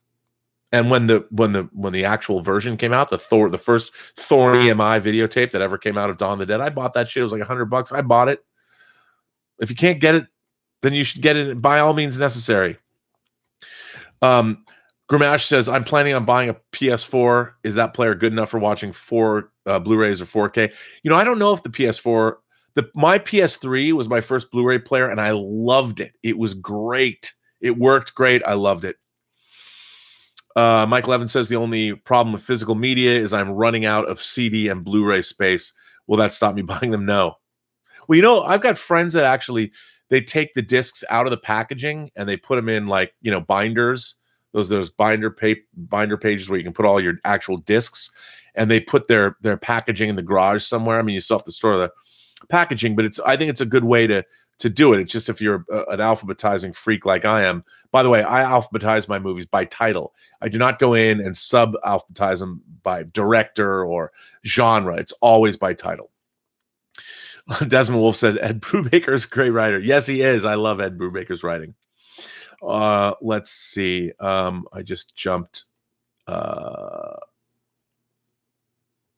Here's another super chat question from Alexander Wilson. Jim Cramer said, we live in a stay-in-home economy.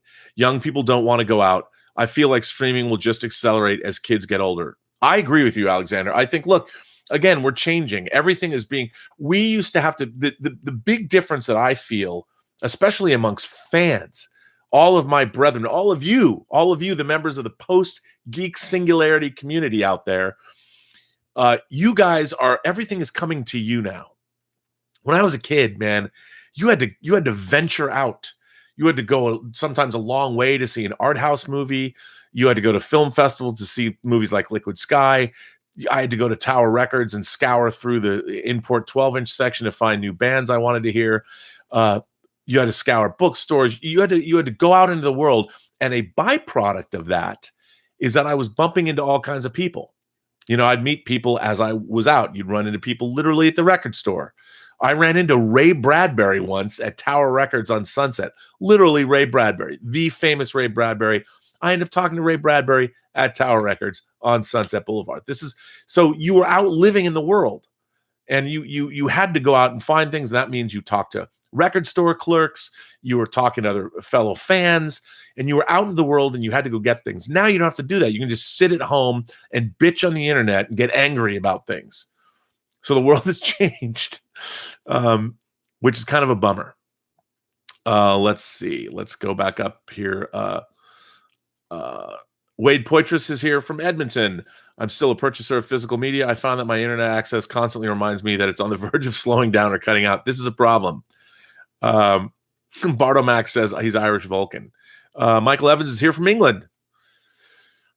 Reese Williams says, I love HMV. It's basically a church to me. You know what HMV did that was really cool? This is going to take 30 years ago when the Beatles were first being released on CD. HMV gave these big LP-sized boxes to each Beatles release on CD with books, and it was great. HMV's rad. I would be very sorry to see HMV go. The King of Scotland says, yeah, in Red Dead Redemption 2, you see the houses you talked about Sears selling. I won't say anymore. I don't want to spoil it. That's good. I can't wait to play that game. Let's see. Stubble McShave says, I never get asked to rewind my visual media anymore. I worked in video stores for 8 years, and with videotape, we always had to stick these stickers on them that says, please rewind. That was a big deal. I'll tell you a funny story, kids. So when home video was big, when it first started, not when it was big, the video store I worked in as a 13-year-old was 33% porn, because porno movies where they drove the beginnings, the dawn of the video industry. So a video store would have 33% porn and whatever other movies and animation you would have, and usually the porn was behind the curtain or something. But when people would bring back their movies, the children's movie or the film they rented for the kids was always rewound. Their new release film was always rewound, and the porn film was always stopped like 20 minutes in, 20% in. And they never rewound the porn movie. I always thought that was funny. Anyway, let's see. Jablog says, I run a movie and bookstore and I love seeing people on dates in my store. I know, it's great, right? Plus when you went to a video store with a date, you could judge them without them knowing, because you could see what they picked up and what their tastes were, and you could decide if that relationship was going to go anywhere. King of Scotland says, Rob, I've heard rumors studios like Disney essentially film 2 or 3 movies worth of scenes in different ways. Then they piece them together based off what test audiences like. I don't think that's true, because as a matter of fact, I know that's not true. As a producer of movies, you don't have the time or the money to do that. And if test audiences don't like something, they'll go back and they'll re-film something, and they might do reshoots or pickups, but not at the time. You're always fighting time and money when you're making a movie. Fluff Tongue says, how long does physical media have left? If I were to be a betting man, I'd say till 2025. I would say, there's going to be a trickle, but I would give physical media 6 years. Maybe I'm wrong, but the middle of the sea change that we're having, we can't even see where we're at right now, but we are in the middle of a massive sea change. And I think that Disney streaming service will show us the future, where we're going to be going, but we'll see. Bozo the Clown says, the last Blu-ray I bought was probably Blade Runner 2049. Not watched it yet, as no one wants to dilute the awesomeness of seeing it as cinema. I got to tell you, if you have a kick and home theater system, the Blade Runner 2049 disc and the sound design, oh my God. Talk about a reference disc. That shit will just shake, rattle, and roll. By the way, you can get that movie in 3D on 3D Blu-ray. Corky94 says, my first concert was the Beastie Boys in the early 90s. Let me tell you, I first saw the Beastie Boys when they were the opening band to Madonna on I believe it was the Like a Virgin tour. Yes, I did. Who really directed Poltergeist, Hooper or Spielberg? You know what? Come on, Tobe Hooper directed it. Wink. But I love Tobe Hooper. Rest in peace, Tobe. Fluff Tongue says, you're right, Blade Runner 2049 is superb. It is superb, and I think it's a fantastic film, one of the best sequels ever made. I love the movie. Tommy Martinson is currently enjoying a glass of Bunabane 12, a damn fine smooth whiskey. I don't have any whiskey. I think after this chat, I'm going to go, because I have a lot of stuff I have to do editorial-wise today, and I have to send a lot of information out. I think I need to, my go-to quaff is Jameson, and I don't have any. Connie Dusick says her first concert was Alice Cooper, $1 Billion Babies Tour. All right. Patrick Adams says, I work in print. I've done it for 30 years, and it's starting to die. Again, print is going to die too, because it's all electronic. A book came out this year. I promoted it. It's called The Cyberpunk Nexus, Exploring the Blade Runner Universe. I wrote an essay in that book. Please go to Amazon right now or after this chat's over and buy it. Buy The Cyberpunk Nexus. If you like Blade Runner, it's a fantastic book of essays covering a myriad of topics in the Blade Runner universe. It's great, but it's the first book that I ever contributed something to that was actually published. So go get that. I don't get any money from it, but go get that book, because it's great. Print is not dead. It's Jabloge. What are your thoughts on the impact of the demise of physical media on the economy? Loss of studio jobs among secondary level like distributors, retail, replication, etc. Look, I agree with you, but for all the jobs that are being lost in the physical media sector, they're being gained in streaming, because movies still have to be transferred. They still have to be QC'd. There's a whole pipeline with streaming that is being built. There's an infrastructure that is being built that'll probably employ even more people in the long run. I mean, yes, there's going to be a consolidation at first, but there's going to be new jobs and new technologies created because of this. If you guys have watched Bandersnatch on the new Black Mirror event, Bandersnatch, they created a whole new streaming technology to make that work. So they're employing people. Look, we cannot rely on the old ways for our economy. The only way that our economy is going to work, the only way that we as a people are going to be able to be successful is to continually create, develop, and implement new technologies. This idea that we have, like, we have to keep the coal industry. No, we don't. We don't. These dying industries, we are evolving beyond the need we don't need to burn fossil fuels anymore. Just the same way that putting discs into machines is so 20th century. What we need to do is continually educate ourselves and evolve and embrace these new technologies and embrace the questions and the morals, the morality and the ethics of these new technologies, keep debating them and implementing them. That is how we are going to live and grow as a civilization. So that's my thoughts on that. Stubble McShave says, Gilbert helps to make physical media obsolete by eating it. Gilbert has never eaten any of he's eaten some books. He's bit some books that are down here. He's eaten some books, but he's never eaten any physical media, thank God. He's over there. He's sleeping on my bed. I can see him in the mirror right now. Sahil Julani says, fact about me, I haven't watched The Lion King, so I'm even more excited to watch the CG movie this year. Well, yeah, you know what? That's great. Go into the CG movie, eyes open. It's great. You're gonna love it. Bose the Clown says, will we ever see a TMP director's cut on Blue? What about Star Trek V Shatner cut with new effects like TMP? You're never gonna see Star Trek V, a new cut of that ever, because it's never done the numbers to warrant that. I worked on the Star Trek V 2-disc Blu-rays or 2-disc DVD set, and they had no interest.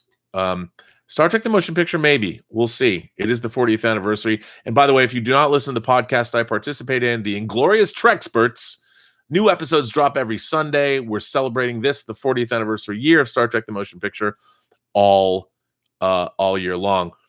Good looking honky is here. Peter North here, old porn star, great stream. Peter North. First of all, if you really are Peter North is a legend in adult film circles. I'm a big fan. Good job, sir. Thanks for being here. And you're not an old porn star. You're a timeless legend. Remember that. You truly are.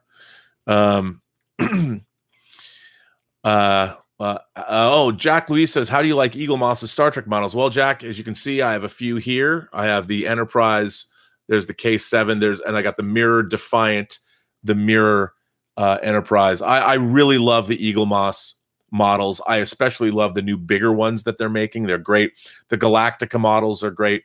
The Eagle Moss Discovery models are not so good, but that's not Eagle Moss's fault. That's because I can't stand most of the designs. Sahil Julani says, did you hear the Lady Sif Disney show rumors? Yes, I think Disney's going to be killing it with that streaming service, and they're going to do that. They're going to make 8-episode arcs with our favorite Marvel characters because they've got the money. Richard Brockwell says the Raid 2 is the Dark Knight of action movies. It is, man. If you haven't seen the Raid 2 Barandal, or as I call it, the Raid 2, the Rad, even radder, you got to watch it.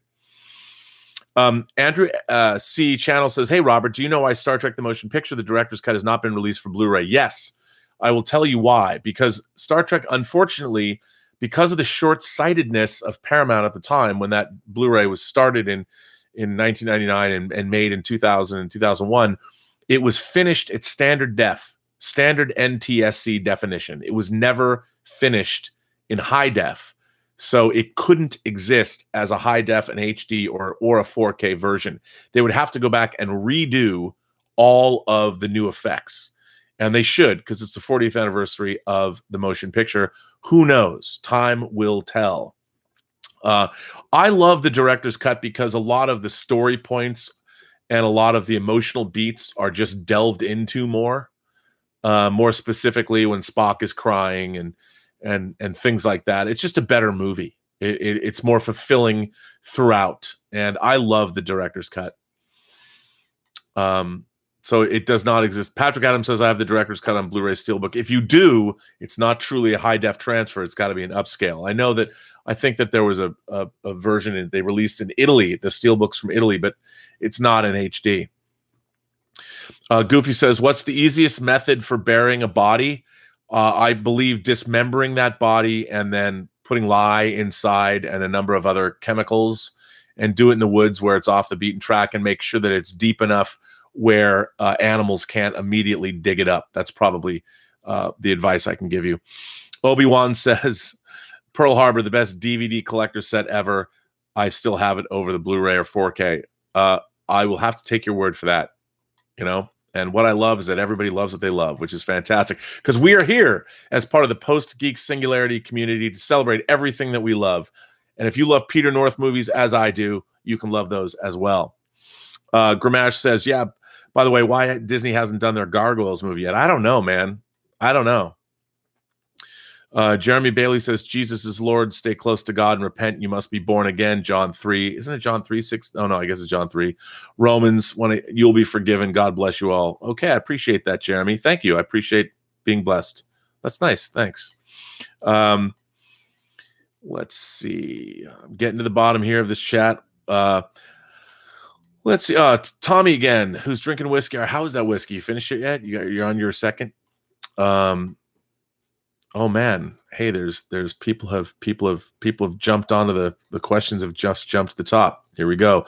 Tommy said, "Oh, in 2014, Boom Studio also made a Planet of the Apes Star Trek crossover comic, which was great. Wasn't that IDW? It was great, by the way. As a matter of fact, I'll tell you something. I was on with the Tipton brothers on the last episode of the Inglorious Trexperts that we recorded. Both the Tipton brothers, and they gave me this. They gave me this graphic novel, this Mirror Broken graphic novel they did. They autographed it, Scott and David Tipton. Very happy. They did that Planet of the Apes comic, so yes, into it. Let's see what we got here. Midnight's Edge After Dark is frowning. You know, a lot of people have criticized me for giving Midnight's Edge. If you guys haven't watched Midnight's Edge, they do a lot of videos about Star Trek that actually put a big smile on my face. And yes, a lot of it is speculation, but a lot of it is being drawn from material that's out there. But here's why. First of all, their videos are really well produced. If you haven't watched any of them, I really appreciate that. They have a cool logo and a cool theme song. But they actually did an interview with Nicholas Meyer that I thought legitimized Midnight's Edge. A lot of people are like, they're full of speculation, as opposed to all the other channels on the internet that aren't. Anyway, that's just an aside. Bartomac says, Ray Bradbury, yes. Dale M says, on the bright side, my ex-wife stealing almost. Oh, Dale, you've been here before, and his ex-wife stole 600 of his physical media discs. That's terrible. Let's say Midnight's Edge After Dark says, we always try and remind people how important physical media is. No joke. First person who rented DVDs from my video store, they thought they had to rewind the DVDs. Wait, are you not Midnight's Edge who does the videos? Midnight's Edge After Dark is something else because it's a video store. Anyway, there you go. King of Scotland says, Disney must be where I don't know where I am here. I've just lost my place. Let's get down here. Here we go. Leonard Kennard says, I own the first episode of Voltron on Laserdisc. Is it worth keeping or should I toss it? Keep it, frame it, get one of those restoration hardware frames for LPs and just put it in there and hang it on the wall because it's cool. King of Scotland says, Disney must be banking on parents with kids for their streaming service. I've asked at least 5 of my friends, and they all said they're sticking with Netflix and Amazon. Remember, no, they're not. Disney is going to have the Fox library as well. French Connection, Alien, Predator, Die Hard. They're going to have, there's so many great movies. And as soon as Disney starts dropping original $100 million TV shows starring the various Avengers and The Mandalorian, everyone's going to get that shit. Come on. I will. You will.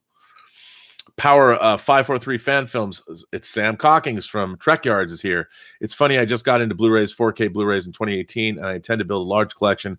I want the special features. I've seen the film. I want the BTS, so I will buy lots. You should. Get it now while you can. Bill Barkley says, Rob, did you ever watch that short-lived series of Minority Report? I did not. Vesta says, I would never replace theater with streaming service. Nothing can replace watching a movie with a packed full cinema. I agree with you. I hope that never goes away.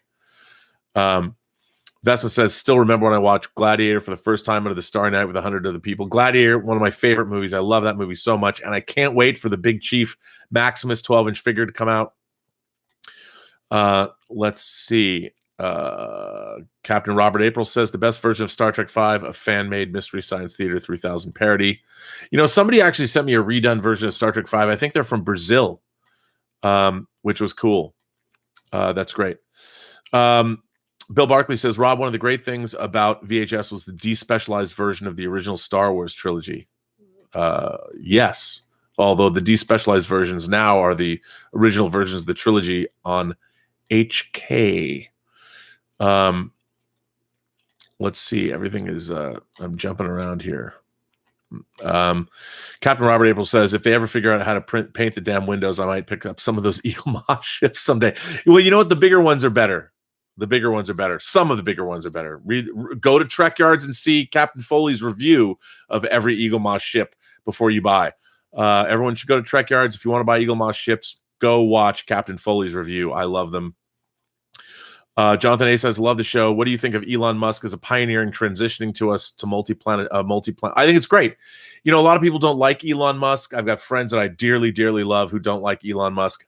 Look what he's doing. Do you see that spaceship he just unveiled? It looks like something right out of a 50s George Powell Destination Moon film. Look, the guy's out there building new technologies. What he's doing for space is amazing. We need a lot more people like Elon Musk. Bring it on. Let's see. Midnight's Edge After Dark says that it means a lot. So you are the same Midnight's Edge. As a matter of fact, my girlfriend and I just watched your latest video about the Kelvin verse, and now I was waiting to see what you were going to say about CBS and Paramount, because I have a plan in place about something that is related to that. Richard Brockwell says, if studios put as much effort into streaming movie releases, i.e. picture and sound quality, special features, etc., I'd be more inclined to switch to digital. At the moment, it's substandard. All streaming is substandard to me because it's compressed to a certain extent. But it will get better. Oh, Anthony Gonzalez sent me in a super chat. Anthony, thank you. Anthony says, if he had his way, Picard's series would include Jake, Wesley, Nog, Alexander, and Ezri Dax. You know, I agree. I think all of those. If you're going to do a Picard series, first of all, if you don't include the rest of the cast of all of the shows, whether it's not all of them, I mean, you've got to touch on these characters. You've got to touch on them. I'd love to see Kate Mulgrew come back. I mean, that's going to be a part of this show. If you don't do that, you're doing a disservice to the entire fan base, because a Picard show could avail themselves of everybody from TNG, from Deep Space Nine, from Voyager. It just depends. It's all about great writing. I just want the show to be really well written. I want it to be within canon and not stupid. And I don't want them to try and change everything to make it more modern, because it's dated. I freaking hate that so much. Let's see. Barnamax says, interested in Midnight's Edge next vid, looking at the possible CBS Viacom merch, as I just said, me and I. Let's see. Do you own the director's cut of Wrath of Khan on Blue? I loved it. It's great. The new restored version is great. Why isn't it on 4K? Why? Why does Star Trek get treated this way? Why isn't it on 4K? I think it's great. Looks fantastic, by the way. That disc is fantastic. Robert April says, I'm still trying to find a decent download site for those despecialized versions. You know, I can't help you with that. But, you know, anyway. Power, let's see. Power. Oh, Sam says, how well do you think 4K Blu-rays are taking off? People are always touting the analytics about 4K Blu-ray and how it's really it's selling well. Yeah, because the Blu-rays that is people are getting 4K sets. They're selling. I would buy everything that is a decent transfer. Again, read up on it. But I love the 4K disc format. I mean, it's just get Last Jedi. Haha, get Last Jedi in 4K and look at that disc. It's unbelievable. Ben Bamboo says, Rob liked The Last Jedi, but that's okay. Maybe he'll see your take on it and be somewhat swayed one day. Watch the 4K. You'll see. Andrew K channel asks, what do you think of the despecialized Star Wars original trilogy Blu-ray, and do you think Lucasfilm will ever release the original trilogy on Blu-ray? Yes, they will. I have theories about that, and so many of my friends do, but I think once Disney fully takes over, once the Fox merger happens and Disney gets the rights to the original Star Wars, you're going to see it released. They're going to go back and restore it because they know that everybody wants it. And by the way, they know that there's a lot of bootlegs of it out there, and they're going to want to put out the definitive version. Robert April says, I just uploaded a video about the new Picard show being Prime. Yeah, we'll see. Prime. Sure. Robert, I really want to see what collected edition comics you have. I have 2 bookcases of collected editions I've amassed in the last year. Oh my God. Well, I have almost every Absolute edition DC has released, and I probably have about 100 Marvel omnibuses. Everything from Howard the Duck to John Carter of Mars to Ed Brubaker's entire Captain America run to every single X-Men omnibus has been released. I have just an insane amount of those things. Myth Dustard says, I saw Chocolat for my first time with Johnny Depp and the villain who played Doc Ock in Spider-Man 2, and Sapito in Raiders of the Lost Ark, which was at a used bookstore but not in my library. It was recommended by Steven Spielberg. Yes. Well, guys, Ben Rayner comes by with a super chat question at the last minute. He says, off topic, will you compete again in the Schmodown upcoming season? Just curious, no harm in asking, right? Well, Ben, your name's not Hector Navarro, is it? So for those of you who don't know, some people seem to think that I used to compete on this thing called the Movie Trivia Schmodown, the brainchild of Mark Ellis and Christian Harloff. And it's a lot of fun. It's incredible entertainment. And they, for some reason, they had their Schmodown Spectacular 3, one of the most wildly entertaining shows you're ever going to see. And people thought I was somehow in it. They thought I was part of the Schmodown Spectacular 3. Somebody even said that I was one of the top 5 moments. I keep saying to them, I don't even know what you're talking about. I don't even know what you mean. Was I in the Schmodown Spectacular 3? I don't know, man. I don't remember.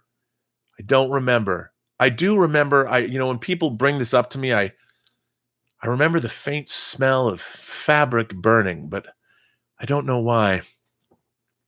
Anyway, Bill Barkley says, okay, Rob, great show. Thanks for answering some of my questions. See you tomorrow on the John Campea Show or Robservations. By the way, remember, folks, John Campea is on later on Open Mic. Yes, I do John Campea Show every weekday from Monday through Thursday. We're on live at 9 a.m., and I will come back and do more. Brian Eng says, doesn't it suck Disney Plus won't have the first 6 episodes of Star Wars because TBS has the streaming rights? Probably, but they'll get it all back. Don't worry. Vesna says, okay, everybody, Robert, keep your throat healthy. Do I sound scratchy? Listen, now that I've gotten to the end of this chat, first of all, I want to thank all of you guys for participating. I really want to thank all of you for your super chat questions and helping me keep this stream going.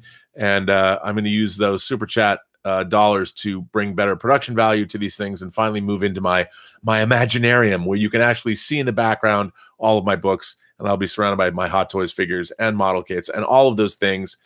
And it's just great to be here, and thanks for being part of the Post Geek Singularity community. I really like interacting with everybody and hearing all your questions because you make this channel interesting. I couldn't come back if there was nobody listening to me and participating.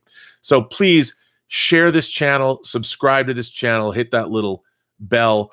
Go to my website, theburnetwork.net, where I'm putting other material up there, such as pictures of myself when I was a young man and really pretty. And also you'll see pictures of me working on things, like I just sent a picture of Army of Darkness today. I don't know if it's up. I was working on Army of Darkness, a picture of me with one of the Deadite skeleton army. So go there. That's the Burnetwork, one word, .net. And I just can't thank you guys enough. So that brings me to the end of today's chat, another long one, but I appreciate your participation.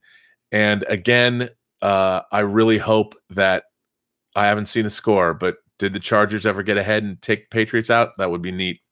Anyway, thank you guys, everybody. Thank you very much. And remember, every person that you meet has a story to tell that you haven't heard. All you have to do is listen. That brings me to the end of chat number 22. And tomorrow I might finally get to the letter E in movies I think you should see. So thanks very much. It was nice to spend a Sunday afternoon with you.